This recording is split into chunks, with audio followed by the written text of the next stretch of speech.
మీకు దీక్ష గురించి తెలుసా? దీక్షలోని బల్లాంటి చిన్నపిల్లలకి ఎన్నో విషయాలు ఉన్నాయి. ఇంకా చాలా తెలుసుకోవడం కూడా ఉన్నాయి. మీకు దీక్ష ఎలా వాడాలో తెలుసా?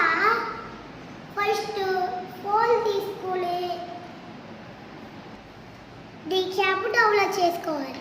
కొద్దిసేపు ఆగి దీక్ష యాప్ డౌన్లోడ్ చేసుకెళ్ళిన తర్వాత దీక్ష యాప్ ఆన్ చేసి దీక్ష యాప్లో ఈ కోడ్ ఉన్నది కదా, ఈ కోడ్ని క్లిక్ చేసి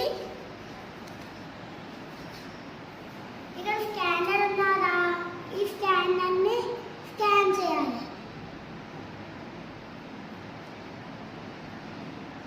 తర్వాత ఇక్కడ చూసారా నొక్కగా ఎన్ని లింక్స్ వచ్చాయో. ఇప్పుడు ఒక వీడియో చూద్దామా?